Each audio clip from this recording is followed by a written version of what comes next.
All right, first up, this is my favorite quote from Adventure Time. This is Jake the dog. He says, "Sucking at something is the first step to being sort of good at something." This is a really amazing approach to something like coding. If you have never coded before, I've definitely seen it be a struggle. Some people, have their brains work in different ways. I went to design school where we also learned coding. So a lot of incredibly art-minded people were in my program who kind of really, really struggled with programming. But a big part of it, is accepting the idea that it might be difficult at first. It's okay to suck at first. And even if you get better, it's not like you're becoming amazing or an expert. Becoming sort of good at something is also a pretty cool outcome either way. So going into today's session with this attitude will be a really nice positive way to experience something that could be quite challenging. But hopefully not too challenging. I'm going to try to do what I can to make this easy. So this is where I get to just sort of demonstrate Scratch and show you around a little bit before you get your hands in it yourself. So first up, what even is Scratch? Well, it's a free browser-based kind of platform for making little animations, games, interactives, etc. It's created by MIT, or it's like supported by MIT, and it has this really cool, like I said, culture of sort of sharing and creation. So if I'm going to scratch.mit.edu, that's how you access it in your browser. I'm already logged into my account. At some point during today's sessions, you will want to go to the site, make an account. That's how you can save your work. But yeah, you can access many, many different projects that are here just made by the community. It's very community driven, which I think is very, very cool. If you go into any of these, I actually have no idea what this experience is. I just clicked on it randomly, but this is kind of what a Scratch project looks like from the player's perspective. You have the little actual Scratch game or whatever's happening here, some instructions and some notes and credits.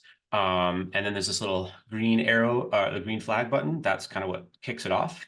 So once I kicked it off, I have some kind of interesting interactive experience. I have no idea what this is about. I didn't look at the description, but this is kind of what Scratch is. You can even make something full screen. You also have a couple options in a Scratch project to learn more about it. So I can actually go press here and press C inside. And this actually allows me to see that project and all of the code that makes it tick, which is a very, very interesting thing. You can also remix a project, and that's what allows you to make a copy of a project, stick it in your own little inventory, and make changes to it. And now you have your own version of it. And it doesn't affect the user, the original owner's version of the project at all, but it does count up their little remix number here. So this project has been remixed 53 times. It has 44K views. That's pretty amazing. So this is sort of like what the outcome of a Scratch project can look like. But let me show you now what it takes to sort of make your own. Anywhere in the Scratch menu, you have this little button here called Create. Yeah, I want to leave this, and that's going to take me to the Scratch editor. And anytime you make a brand new project, sorry, I'm just going to move some more stuff around my screen. You're going to get a thing that looks like this. So what do we see here? The first thing you want to look at is over here on the left. These are all the little bits of code that you can use in Scratch. Scratch is a block-based coding system. So instead of writing code with your keyboard, you are dragging and dropping little bits of code and kind of snapping them together to make things happen in your program. So it's very user-friendly, especially for kids. If anyone has done any sort of type-based programming, you know that a single misplaced punctuation mark can screw up your entire program. So it helps reduce some of those sorts of issues. You may have seen that I had just dragged code from here over to here. This is where code goes in Scratch. Nice big open space to put code. So this is where we're going to be doing a lot of our work in Scratch. Over here to the right is the stage. This is the actual output of the program itself. And our little default Scratch program comes with the little mascot cat that Scratch always includes. So we're going to be doing some stuff with this cat for our little introductory experience. Any kind of image, item, character, whatever that moves around on the screen or appears on the screen is referred to as a sprite in Scratch. And you can see here in my little, this is my little sprite library here. And this is called sprite1. And it has some properties that I can mess with, or I can pick it up and drag it around the stage as well. The last thing that you can see here in the main screen is this little bit on the right. This is the little backdrops menu, so you can actually change the background here. So we have a white one now, and later on we will include a better backdrop than just blank white space. So for my demo to y'all, I want to make a little cat dance party. So that's my goal. My goal is to make this cat dance with a combination of code, visuals, sound, etc. So the first thing I want to do is just sort of get up and running with kind of how to make changes to my program, see it working, and kind of just understand the sort of flow of that. So I'm just going to do one quick little bit of code. I just want the cat to say hello for 2 seconds. All right, throw that on the stage. Anytime you want to test your code in Scratch, remember that green flag we saw earlier? That's also not just to play it as the user, but also to play it as the creator. So if I click the green flag, nothing happens. Why did nothing happen? Well, this code is not attached to any sort of event or trigger. Things in Scratch have to kind of originate from some sort of event.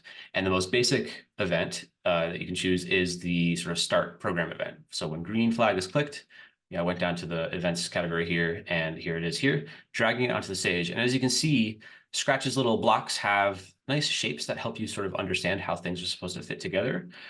So lines of code fit nicely like that on each other. So now when green flag clicked, I'm going to say hello for 2 seconds. If I press the green, boom, my sprite is saying hello. All right, well, that's great. And as you can see, I have the ability to change what's in these parameters. So this is a dance party. So let's change this to let's dance for 2 seconds. Cool. All right, so I made my change, press the green flag, the go button, and the cat said, let's dance for 2 seconds. Perfect. We're getting somewhere. So now let's try to move the cat around on the screen a little bit to make it look like the cat is doing some dancing. So I'm going up to the motion category here, and there's a bunch of different things I can do with motion. I'm going to do a very basic thing, which is just move 10 steps. So this basically means in the direction that I'm facing, which currently is to the right, go forward 10 steps, which is essentially like 10 pixels. So let's see what happens when I press this now. Press and go. Let's dance. Watch closely. Oh, the cat jumped forward 10 steps, and then the program ended. I could try it again. Let's dance 2 seconds. All right. So we're not quite dancing yet, but that's okay. We are at least moving. So I would want the cat to maybe like do like a back and forth motion, right? To do like a dance. So I'm going to add another line of code. And since 10 steps moved the cat to the right, I can surmise that perhaps negative 10 steps will move me to the left. Let's see what happens. Let's dance. Okay. I don't know if you know if we're watching closely, but it appears that nothing happened. Why does it appear that nothing happened? So if you're super new to code, a couple things to know about code is first, it always happens in order. So the way it's written here from top to bottom, they're going to happen in the order that I wrote them or connected them.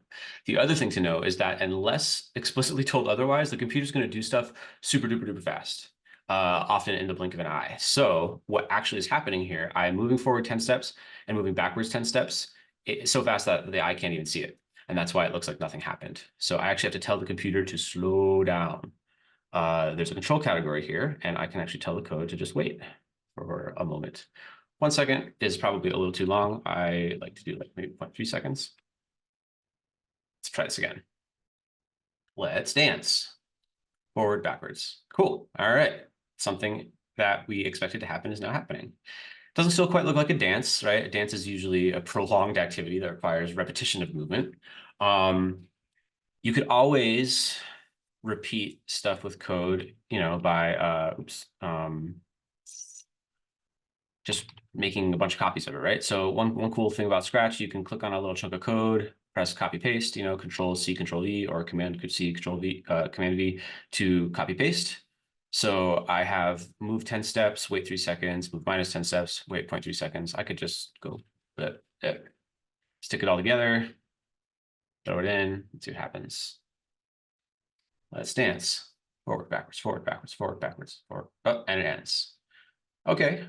Now I could make this like a million lines of code tall to make the dance last longer. Or I could take advantage of what code allows you to do, which is to make something called a loop, right? Most code programming, most coding languages or platforms out there have some way for you to take a little bit of code and then repeat it over and over again. So I'm going to get rid of this extra code and just kind of throw it off to the side. It deletes it. And I'm already in the control menu. And as you can see, there's a thing that says repeat 10 and forever. I'm going to do repeat for now. And again, Scratch is doing this really cool thing where it's showing you like the shapes of how stuff fits together. So this repeat loop thing kind of looks like a mouth, and it's going to want to kind of eat the code that it's going to replace, or not replace, but to repeat. So this bit of code here, if I drag it into the mouth, now I can see that that repeat loop is enveloping that entire little set of code, those 4 lines. So now I know that these 4 lines are what's going to be repeated. And if I pop this down here, like I said, how code goes from top to bottom. Well, it's gonna, if it does something where it hits like a loop, right? It's gonna do this thing, then it's gonna do this thing, then it's gonna hit the loop. Then it's gonna go into loop and do this thing, this thing, this thing until the loop is done with all of its numbers. Then it would move on. So that's kind of how code will run the lines of code that you're creating. And to demonstrate that, well, here, let's actually just do this first. Yeah, we can do it 10 times, sure. Let's dance. 1, 2, 3, 4, 5, 6, 7, 8, 9, 10. Okay. I'm going to make that shorter so that testing isn't long and painful in the future. But at least we can see that the loop has worked for us 10 times, and we didn't have to make 40 lines of code to make that happen. And I'm also going to add another say at the end here to demonstrate how the code that takes place after the loop executes once the loop is done looping, essentially. So that was fun. Let's try this again. Let's dance. Forward, backwards, a few times. That was fun. All right.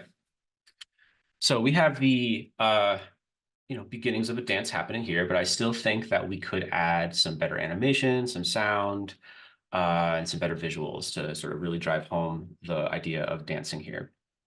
So I'm going to move on to, actually, first up, because I'm just talking and talking. Any questions? Are we following okay?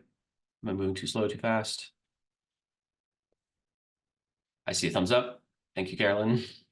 All right, I'm going to move on. But yeah, please feel free to speak up or type in chat at any moment. As you can see, this is a pretty small, intimate group. No worries about being shy about anything. Yeah, so if you go up to here in the upper left of Scratch, you can see a few more tabs. So these are some other things that you can kind of work with in Scratch. This tab here, costumes. This is basically different images that can be stored within the same sprite. The word costume could imply that maybe the sprite has a different look of some kind, but it's like the same character. Maybe it's wearing a hat or a different color shirt or something. But costumes can also act as like frames of animation, right? We know that sometimes when animation happens, it's like different drawings that give you the illusion of something moving. So our little default cat here actually comes with 2 costumes to show you, to demonstrate that maybe you can make some kind of walking or dancing animation between these 2, right? And that's exactly what I'm going to do. So if I know that the cat has these 2 costumes, I can go back into my code and add a change costume. So that's in the looks category. And as you can see, there is a switch costume to a specific one that I can choose from the dropdown. I can also just say next costume, and that would just cycle through them, and it would just loop back to the beginning when it ran out of costumes.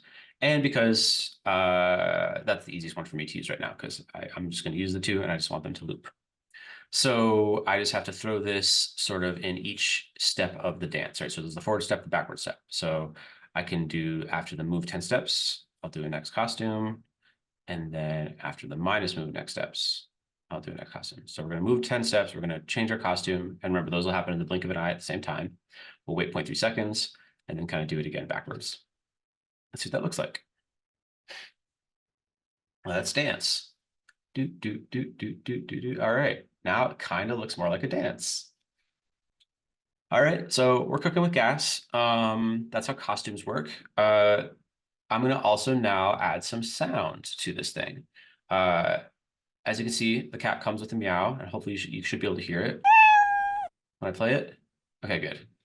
Um, that's not exactly a dance party sound, so I'm actually going to find a different one. Uh, here's something really cool about Scratch is when it comes time to sort of importing or getting new sort of media to put into your project, whether that's images or sounds or whatever, Scratch gives you lots of different options to do that. So for sound, I'm going to go down here and I have a few options on how to get new sounds into my project. I can upload one from my computer, MP3 files or whatever. I could get a surprise from the Scratch computer or whatever to just give me a random sound. I can record my own sounds, or I can choose from Scratch's sort of repository of preloaded sounds, which is what I'm going to do for now. So you got tons of options here, which is very cool. And you can even filter them by category. Got a ba, bark, basketball, lots of things. I am going to do some conga drums myself. So I'm just going to click at this one. So I'm going to import high conga, do it again. Low conga, get that in there. Now that I have these two in my kind of project library, they are now available to me in the code, similar to how these costumes were available to me in here. So I can go to the sound category and just do a start sound. So I have a low conga, I'll put that after the next costume. I'll get another start sound, put that after this costume, change that to high conga. And let's see how it goes.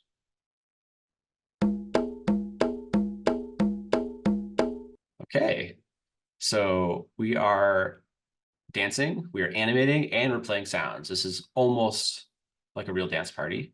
I think the last thing we need to do here is to get our cat out of this featureless white void and into a more interesting environment. So this is pretty simple, pretty easy, similar with the sounds here. You can also import sprites and backdrops with these two buttons here. So the backdrop is what I want. And I know that Scratch comes with preloaded backdrops that are fun to choose from. Obviously, you can dance in many different environments. I keep choosing concert, but I'm kind of tired of that one. What's better? It's a different one. Maybe we're dancing in the woods just because it's kind of spooky Halloween feel. It's a Halloween dance party in the woods. Okay. And let's play it again. And I can kind of position him, obviously, to make it look a little more situated. And let's dance. Cool. That was fun. Thanks, Kat. I'm actually going to show you one more thing, right? What if we want a unlimited dance party where just the fun never stops? I would have to change the type of loop that I'm using.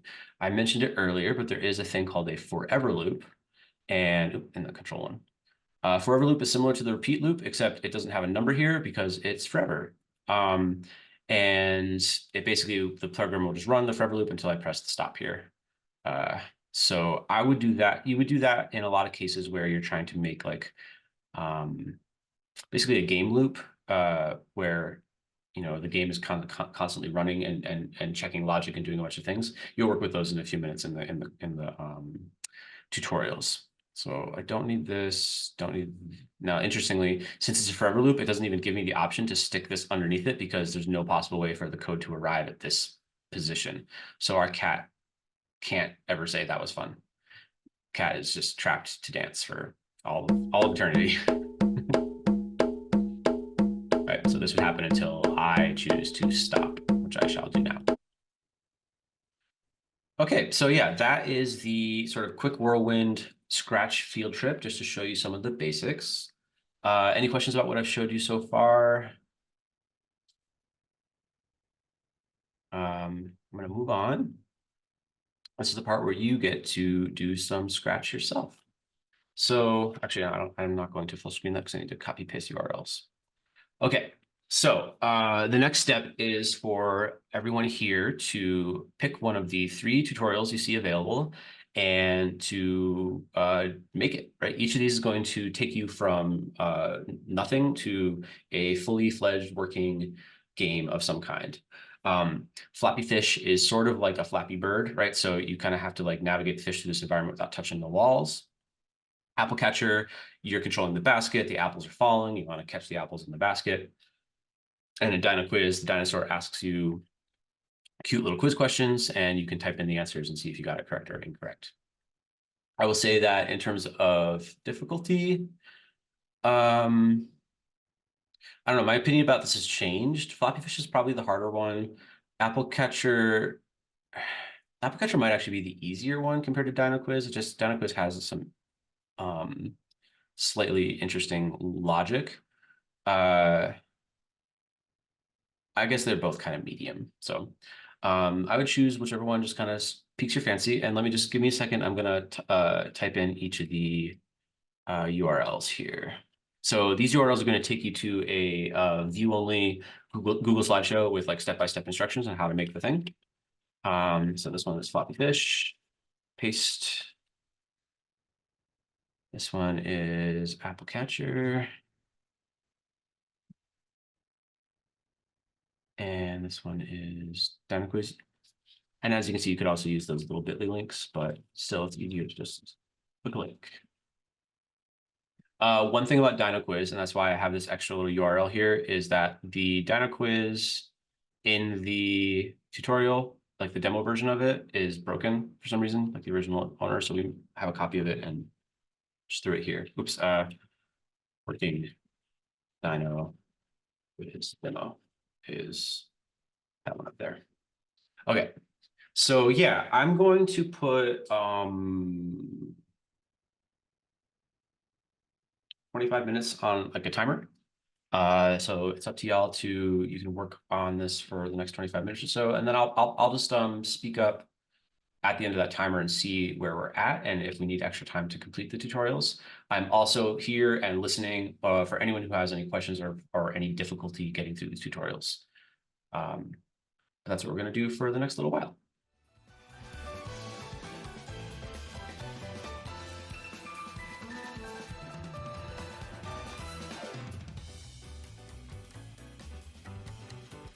Hello, y'all. Just checking in how we're doing on our tutorials. Are we finished? Are we partway through? Let me know which slide you're on out of the number of slides you have available.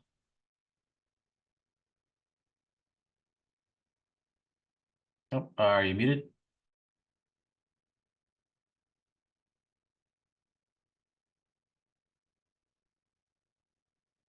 Still muted here. I can unmute you actually.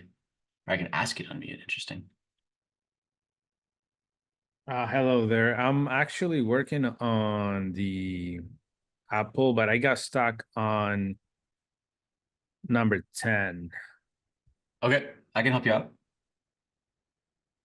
And the whole thing is when I'm trying to add the from operators, I cannot see the actual block. I mean, I do see it, but it doesn't match the picture. Okay, so which operator are you looking to do? It's the The or. less than or the or? Okay. Or. I'm Yeah, stuck on the same thing on the other one, so I'm glad you asked that good. question. So the or requires you to have an operator, the or operator, and then have two more operators inside of each side. So the or is here. And then, right, I'm going to need a, what was it, a less than operator and a touching thing, sensing? Touching, right? So the idea here is that you got to kind of make sure these are slotting into each other properly, right? So when you slot into here, you make sure the kind of left side's touching it and it goes in there. This is going here. And then, you have to have it touching whatever you need to touch. And then here, yeah, I'm choosing Y position as a different, where is that one? Nope. What color is that? Is it a motion? Yeah, there it is. right, y position is less than something, 170 minus 170. Yeah. I think it was. And then I don't have a bold, but touching something. So that's kind of how you would construct that. Is that how you constructed it? Is that something else you're having trouble with?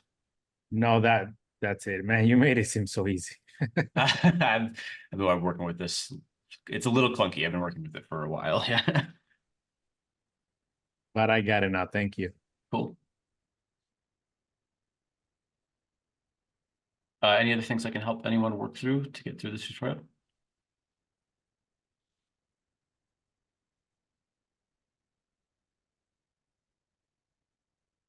All right, let me.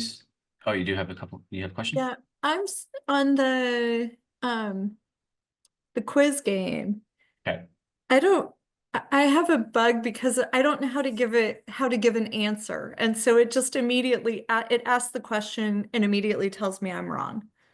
Okay. Which step are you on? I was on step 8, but I wonder if I missed something on step 6. I don't know. Okay. Would you like to share your screen to show Yeah, me let what me you've got do going that. on? Yeah, let's see. Sorry. I'm working on one screen, so it'll take me a second to get there. No worries. Let's see. Mhm.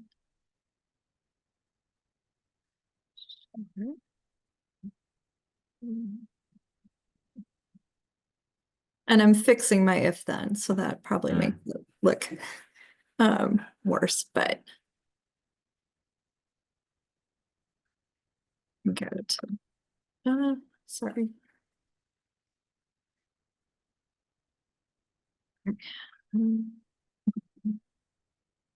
Two down here. Yeah, it says your started screen sharing. There you go.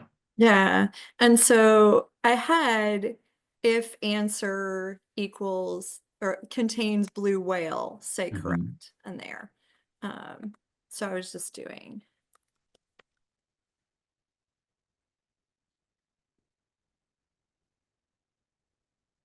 Yeah. But when I hit this.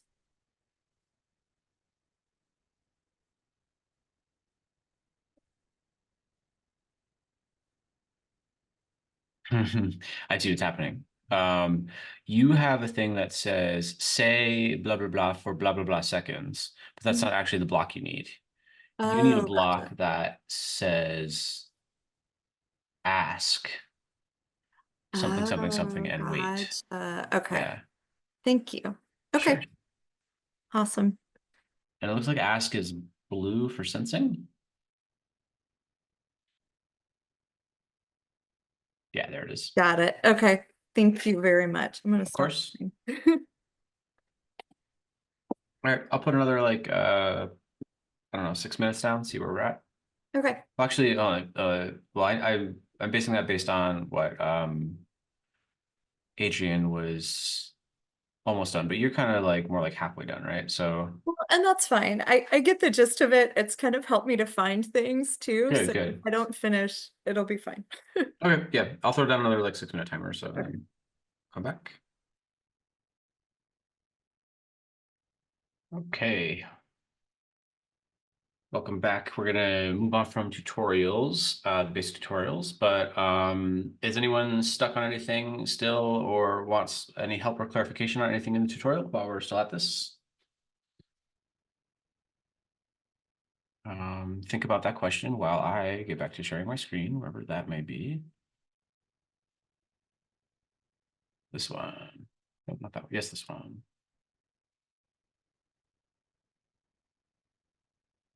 But I'm gonna move it over here. Can you still see keeping score? Okay. Great. Okay, next up, before we embark on our more open-ended Scratch design challenge, I wanted to show off a few more really nice features that are going to help you get somewhere with it very quickly, if everything goes well. So first up, you just went through 3 different tutorials that we sort of chose for making games of interesting kinds. However, there's also a pretty nice and extensive tutorial library built right within Scratch. This is useful for both you to learn more about Scratch and also students. And lots of sort of basic foundational features of Scratch are featured in these tutorials. So there's like a getting started, there's some animation stuff, there's music-based stuff, stories, several different game things, and even some cool stuff like video sensing and other like advanced technologies. And so if you're in the Scratch editor mode, that the little tutorials button right here is where you can access all of these. So that's another place to go to continue to learn how to make new things with Scratch from scratch usually. So that's tool number 1. The other really great thing that I've alluded to earlier is that it's very easy to bring in outside content into Scratch. That ability to upload sprites, backdrops, and sounds directly from your computer is a great tool for getting more stuff in. And depending on whether you I don't know how much image working with images familiarity you have, but when it comes to making kind of game assets, you don't want images that don't have you do want images that have a transparent background, usually with the .png extension. And if you're looking around the internet for stuff to put into your Scratch project, you're usually going to want to be like adding PNG and transparent background to your search. Otherwise, you might get like, I don't know, let's say you want a frog, and then you're going to get a frog plus some sort of like white or black or gray like rectangle surrounding the frog floating around your screen, and you don't want that. You just want the frog and then everything else to be transparent. It's also possible to create your own sprites using the paint tool. That would be this button here for sprites or backdrops. If you did the floppy fish tutorial, you were also drawing your own background to draw those levels. And similarly, you can record your own sound effects. So that's another great way to get stuff into your projects and for your students to do so as well. And of course, other Scratch projects have many examples of other assets that they've imported. There are tens and tens of millions of shared Scratch projects at this point. And like I showed you earlier, it's very easy to kind of delve into them, investigate what they've got going on. And that leads me to also the ability to remix Scratch projects. This is what I alluded to as well earlier. When you're looking at a project that has been shared and public to the Scratch community, you can press this little remix button right here, and that's going to make a copy of this project, plop it into your little library, and now you can do with it what you will. You can see all the code, you can make edits to it, you can change assets around, and this allows you to, kind of like stand on the shoulders of giants, right? Let's say you have you see like, oh yeah, I love this like game mechanic, but I want it to be like fish instead of turtles, and I can swap out the fish, and then I can change the color around a little, or the code around to be more fish-like, and that's what remixing projects looks like. And of course, it doesn't make any changes to the original project. It is yours and yours alone when you make a remix. So these are 3 really important tools for getting more sophisticated with Scratch and to be able to get to pretty good endpoints very quickly. You got a tutorial library, you've got the ability to bring in outside content, and you've got the idea of remixing. I wanted to show you one other thing. I don't remember if the tutorials really do this very explicitly, but this little icon right here, once you've made an account and logged in, this icon right here is what leads you to your library of projects. So as you can see, I've done this demo several times, many times, and I've got a few other things going on in here. So this is how you can access all of your different projects that you've ever created. Another thing you can do is manage kind of sharing and unsharing with them. So as you see, most of mine are unshared. They're not public to the Scratch site, but a few of them are. And if I wanted them to be shared, here, I'll unshare this one, right? And this would be like another cat dance demo. If it's not shared, you can always share it by clicking up here. So I can put it back in, and now it would be public and people can make comments, remix it, heart, whatever. But because this isn't a real project, I'm actually going to go back and unshare that again. All right. So The next part of today's program is the design challenge, which is we will, we'll use basically the rest of our time today on this with a little bit of time at the end for sharing. And oops, no, this button. So here's the challenge. Right, you're all classroom teachers. I'd actually love to know what y'all are teaching. Are you teaching like CS or tech or something else? I teach a civics program called Youth in Government. Oh, cool. Okay, very awesome. Adrian or Jania, do you want to share what kind of teaching you do? Media arts, okay. I'm sorry if I'm saying anyone's names wrong. Okay, cool. So yeah, the idea here, just to explore a little more about the kind of power of Scratch and also the power of combining Scratch with kind of like learning and content, right? You can make, obviously you can make just any kind of game that's fun, like a Mario or whatever, but there's definitely power in both creating for yourself and also maybe assigning students to create Scratch projects around whatever, learning content you have.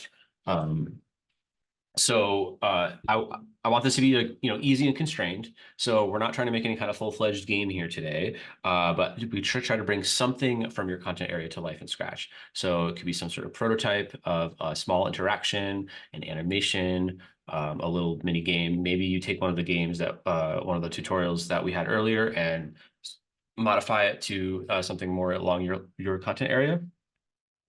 And this is just sort of like a I'll leave these steps up, but this is like a nice way to sort of structure your thinking, structure your process, do a bit of, defining your problem, what kind of learning area might you want to tackle and what kind of resources or sprites or whatever are conducive to that. And then you can brainstorm ideas and how to bring it to life into a digital prototype. And then, of course, make a prototype, start coding, and I'll be here to kind of work you through any bugs or any complex matters that you're not quite sure how to accomplish. I'll put another like, I guess I want to split this up. I'm going to do like 15 minutes and then 15 minutes. So we kind of do like a check-in. And then the very last 15 minutes will be like sharing out and debriefing. Sound good? Cool. The blueprint and the construction crew, you can think of your nutrition as the building blocks. If you have way more building blocks than you need, they just pile up at the job site. This is the muscle you've built, and this is what's left over as fat. So when looking to build muscle, most lifters should be eating somewhere in this range, with this line here in the middle being your maintenance calories, the number of calories you need to maintain your weight. If you want to gain muscle faster and are more comfortable with some fat gain, you can put yourself in a 10 to 20% surplus. If you'd like to do a leaner bulk, a smaller 5 to 10% surplus would be better, and if you're trying to prioritize fat loss while still building muscle, a slight caloric deficit in this zone would be best. Now, to be clear, I'm not saying that aggressive bulks are necessarily a bad thing. So-called dreamer bulks have become something of a rite of passage in the lifting world.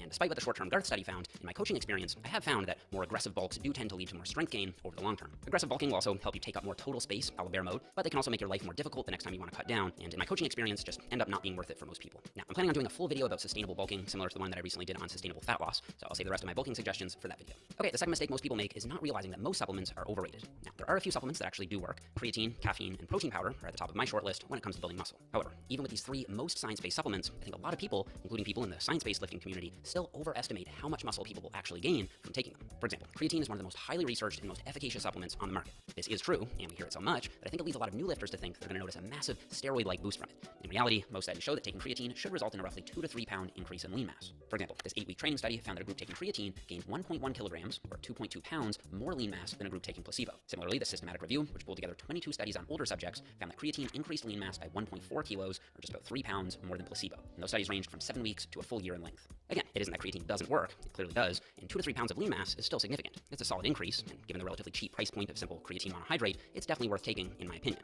However, compared to a bodybuilding steroid cycle, which can add upwards of 10 to 20 pounds of lean mass in just a month or two, it's also worth tempering your expectations. Caffeine is another supplement that I personally use and that has a lot of scientific research supporting its efficacy for strength, power, and muscular endurance. Caffeine can definitely give you a mental boost before training, and anecdotally, I do find it leads to better workouts. However, the research as a whole isn't particularly exciting when it comes to muscle growth specifically. Again, it isn't that caffeine doesn't work, it does. It's just important to temper your expectations. If pre-workout caffeine is the only thing that's able to get you up off the couch and through the gym doors, then it could be having a huge behavioral impact on your gains. But if you're going to be training anyway, the muscle gains you'll see specifically as a result of caffeine supplementation is nothing astronomical. Lastly, protein powder is a supplement I often recommend that has a large amount of scientific literature supporting its use for muscle growth. Protein powders are very convenient and can make hitting your daily protein targets easier. However, if you're able to hit your daily protein target with high protein foods alone, adding extra protein powder won't provide any extra gains. So, as I see it, protein powder simply provides a very convenient option for getting in some high quality protein, but it's not magic. It's just another food option. And again, I personally take all 3 of these supplements, and I recommend them to any serious lifter who can budget them. But as you go further and further down the list, the supplements get less and less. Powder is a supplement I often recommend that has a large amount of scientific literature supporting its use for muscle growth. Protein powders are very convenient and can make hitting personal use, and it has a lot of grease, and given the relatively cheap price point of simple creatine monohydrate, it's definitely worth taking, in my opinion.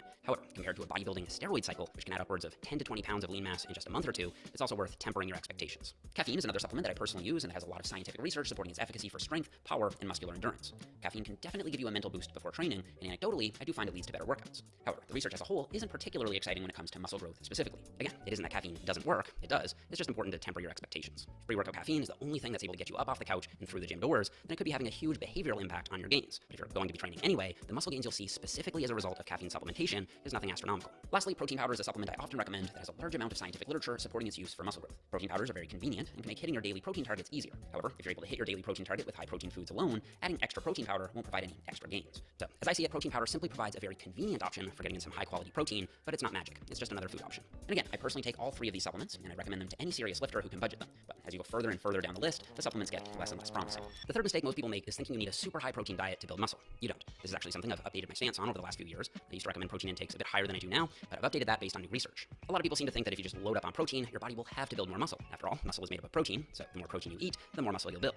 It makes intuitive sense, but in reality, research shows that the effect of protein on muscle growth is magnitude smaller than the effect of training. Eating protein gives these short-lived blips in muscle protein synthesis, while training causes this long and prolonged elevation, the elevation that's ultimately driving new growth. Now, according to the latest research, the optimal protein target for building muscle in a caloric surplus is 0.7 to 1 gram of protein per pound of body weight, or 1.6 to 2.2 grams per kilo. Practically speaking, I put most people in the middle, and going above that range won't cause more gains. If you're in a caloric deficit for fat loss, shifting protein slightly higher to 0.8 to 1.2 grams per pound is smart to prevent muscle loss, or even allow muscle gain in some instances. Personally, I'm still cutting at the moment, and I eat 150 grams of protein per day at 165 pounds body weight. So that's about 0.9 grams of protein per pound of body weight for me. I just say this to show that even sitting toward the lower end of these ranges is still perfectly fine, and I usually only suggest going to the upper end if someone is really shredded and at a particularly high risk of muscle loss. Of course, it's also important to realize that even if you eat below these ideal ranges, you can still build muscle, it just may not happen as quickly. A recent systematic review from Morton and colleagues found that people tend to build more and more muscle as they increase protein, but only up to 0.7 grams per pound. That's where the trend hits a breakpoint. Going up from there doesn't seem to do much of anything extra. But that doesn't mean no gains occur if you go below 0.7 grams per pound. They do.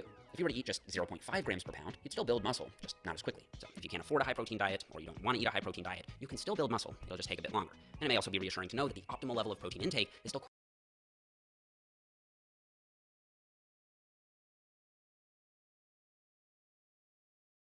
Okay. Just checking in. Looks like we have gotten some drop-offs, participants.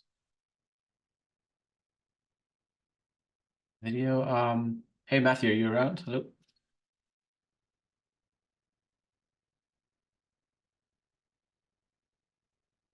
Okay, I got you. Let me see if I can. Yeah, let me Slack him. He will be able to respond to that. Got a question. When will the video be available?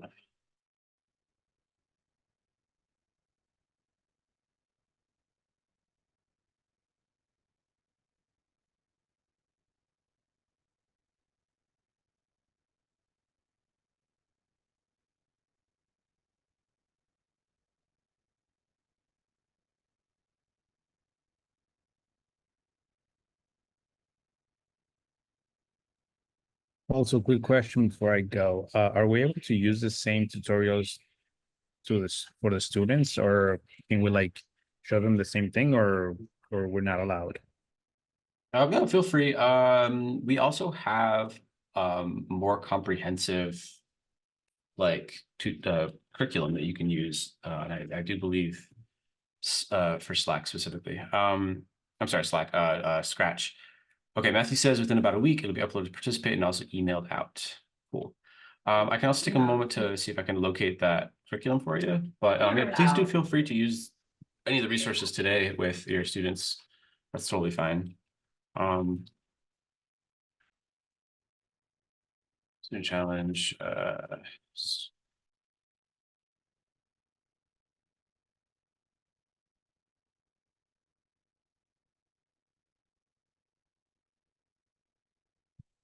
just takes a moment to load.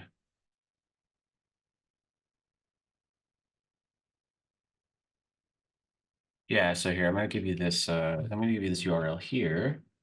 that should give you some more resources if you'd like to use some other Games for Change curriculum for Scratch. There's much, much more than just what I showed today. All righty. Well, thank you so much for the help, and it was awesome. Thank you so much. Yeah, cool. Thank you.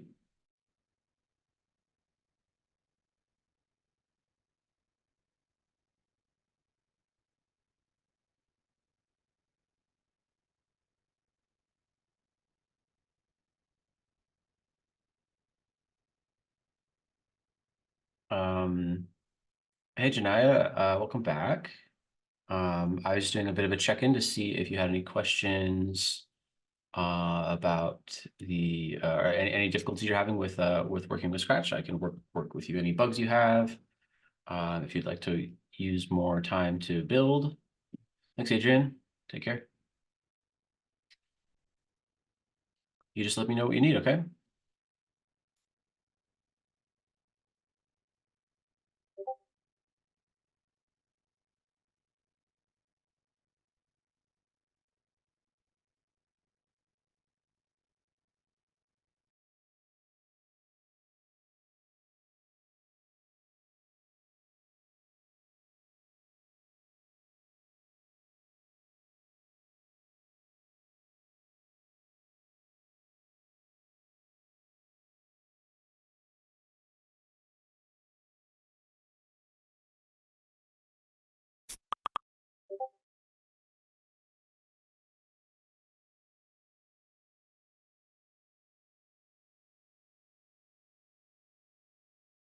Yeah, okay.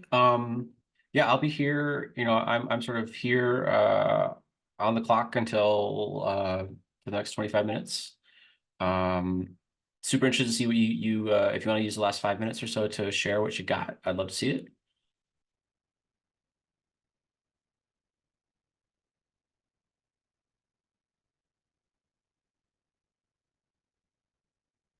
Oh, weird background noise. I hope I wasn't accidentally sharing audio or something I wasn't supposed to. Let's see.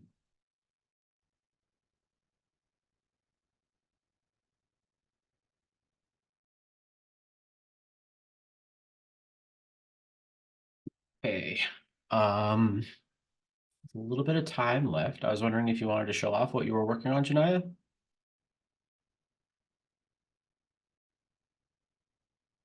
And or I could help you work through any problems you're coming across with Scratch.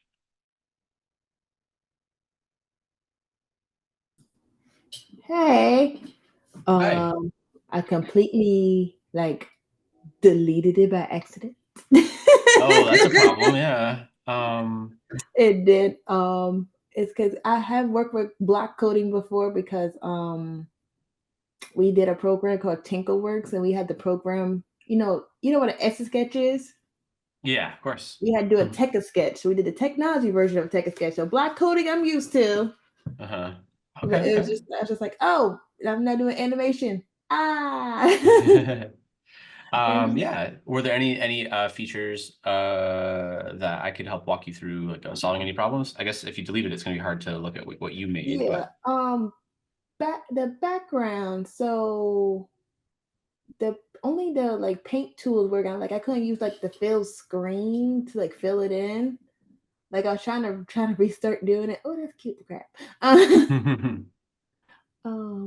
was just like, oh, okay, yes, paint tool.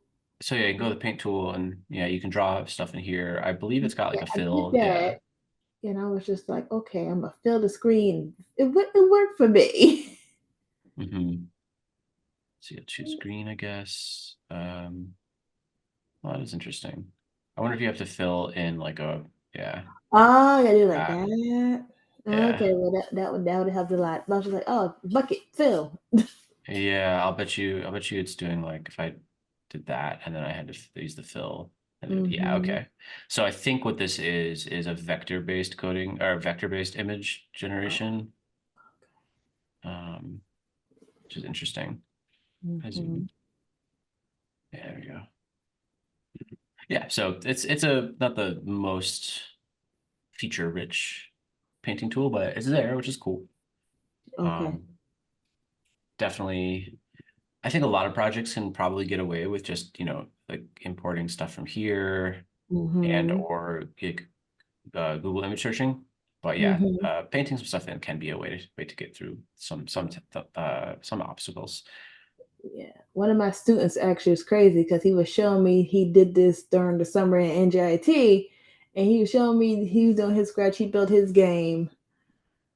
And I was just like, oh, I'm about to learn this too today. He said, really? I was like, yeah. That's so cool. And have you So, done any kind of, so you've done block-based coding before? Have you done other types of coding before as well? no, I just been Okay. block based. I've been doing the basics. Yep. Got to start somewhere. Yeah, I've just been doing the basics. I've done that. So that was an experience. I was like, oh, okay, I'm learning this. I do have a friend. She lives in Washington. She works at Microsoft. She does a lot of coding and stuff. Mm-hmm. Yeah. I was just like, I'm learning. She said, finally, like, leave me alone. Yeah, I can show you. This was I started this one based on a tutorial, one of the tutorials, but it has an octopus that chases you. It has collectible stars, counts the score up. It's kind of cool. And I think it makes my crab delete itself. Yeah, once the octopus eats me. Oh, wow. But it has a cool feature that is not in any of the tutorials you did today that I kind of want to show you just because I think it's cool. So you can, when you have a sprite and you attach code to a sprite, you can actually do a thing called creating a clone of something. So that's how I was able to spawn all those stars. When I have the green thing clicked, I actually hide the original star, and then I say repeat 10, create a clone of myself. And then this event is when I start as a clone, and then I add all the code in for its behavior, right? Like put its position in a random place, and then check to see if it's touching the crab, and then do stuff if it touches. And that's how you can have I can very easily change the number of stars on the screen because I'm using this clone system. So that's 15 stars instead of 10, or I could do 50 stars. Oh, wow. See, it's a very cool feature. It's very reminiscent of using a more advanced coding solution, right? Like using kind of real programming to spawn things. This is how you can spawn copies of stuff in Scratch. Oh, okay. Okay. Okay. Okay. That looks a lot less complicated as I was trying to make it seem. Okay. Yeah. So yeah, I guess that's basically the end of the session today. Did you have any other questions, reflections, comments, concerns? Oh no, it was very straightforward with the PowerPoints on how to do everything. I think I was just like, ooh, I did this. I overran myself. I was so excited about doing it. And it was like, yay, and then I delete. Jesus. I'm so sorry that you deleted that. That's unfortunate. But I'm sure you'll be able to make something even better next time. Yeah, I was trying to bring it back. I started a little bit. I could probably just share my screen real quick. Oh, okay. Can't share my screen. Oh, I have to unshare. Sorry. Oh, yeah. Yes. So host. There you go. Oh, there we go. Now I can share.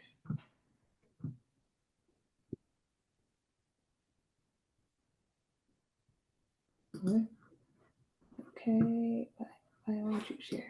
Okay. Oh, that's fine. Share. Share.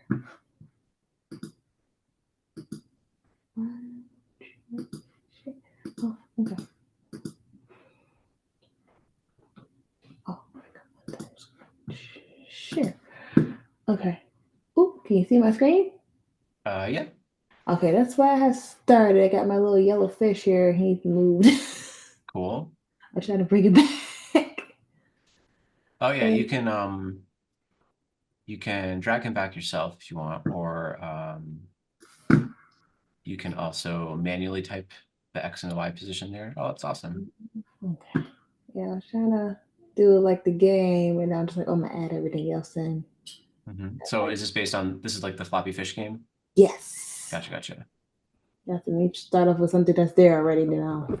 Oh yeah, you have to kind of start it from scratch again, basically. Mm-hmm. Okay. And now I know how to do the background. That's better. That'd be great. And then so we could alternate between these, right, for the game? Oh yeah, definitely. So Yep, like so one that's level. if in the looks category, there's a change costume code. Oh, So let's say you had different animations of like the fish, like animation frames of the fish swimming. You could yeah. like tell it next costume and have it go boop, boop, boop, boop, boop. You probably don't want it to, you probably don't want it to go between the cat and the fish. So you might want to delete those cat costumes. Okay. Yeah, that's gonna be weird. Cat underwater. Mhm. Right, so get rid of kitty cat. Bye, Mr. Scratch Cat. Yep. Yeah, you don't need him right now. And then I could just. Where are you? There you go. Got that. Animals. And I can switch between the fishies. Okay. Oh yeah, so you can add different fish types. That's cool. Okay, cool. Because I was like, I could also each level be a different fish. Hmm. Okay. Oh. Alright, Yeah, so I guess whenever you change the level, you just add a line of code that says next costume or switch costume to a specific one. Okay, so I could set it where after maybe like 2 levels, they could switch the costume. Yeah, definitely. Okay, yeah, I'll be practicing a lot on this. Cool. I'm glad that it sort of sparked some interest and curiosity in you. Yeah, 'cause I would actually really love to start incorporate this with my students because I Which teach science. you teach science. Okay. And are you doing the student challenge with your students?